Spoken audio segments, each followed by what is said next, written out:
নমস্কার বন্ধুরা, আমার পাঁচ ফোড়ন ব্লগে আপনাদের সকলকে স্বাগত। কেমন আছেন আপনারা? আশা করি ভালো আছেন। আমিও ভালো আছি। আমি আবার ফিরে এসেছি কবিতায়। কবিতার অমোঘ টান আমাকে বারবার কবিতার কাছে নিয়ে আসে। কবিতা আমার প্রাণ, কবিতা আমার বেঁচে থাকার প্রেরণা।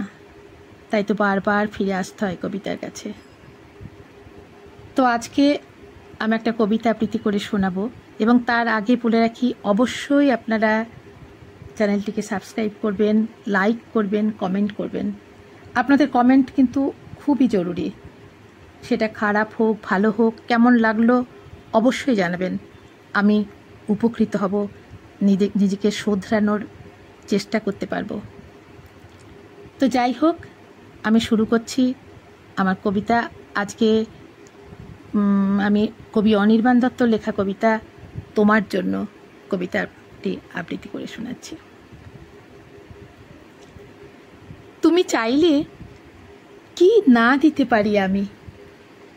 কাক ডাকা ভরে উঠে তুমি চাইলে এক বুক নদী সাঁতরে ওপারের বাগান থেকে সবচেয়ে সুন্দর ফুলগুলো নিয়ে এসে তোমার হাতে দিয়ে বলতাম, এই দেখো, তুমি চাইলে কি না দিতে পারি আমি। যদি বলতে, ওই উঁচু করমচা গাছে, কিংবা আকাশ ছোঁয়া কাঁচা মিঠে আম, কিংবা জামরুল, কিংবা আমলকি থোকা পেরে দেবে।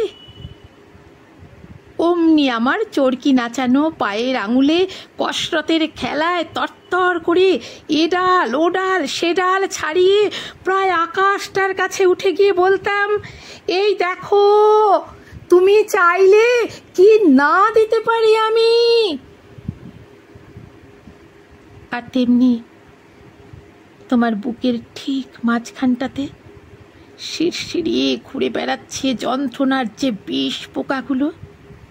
আমার শক্ত আঙুলের ফাঁকে তীক্ষ্ণ নখের পরে একটা একটা করে টিপে মারার জন্যে যদি বলতে, সমুদ্র তোলপাড় করে পাহাড়ের চূড়ো ডিঙিয়ে অরণ্যের বেড়া ভেঙে সেই বিশল্যকরণী লতা ঠিক নিয়ে এসে পাতাগুলো তোমার পায়ে ঠেকিয়ে বলতাম, এই দেখো, তুমি চাইলে কি না দিতে পারি আমি। অথচ আশ্চর্য, কিছুতেই তুমি চাইলে না কিছু।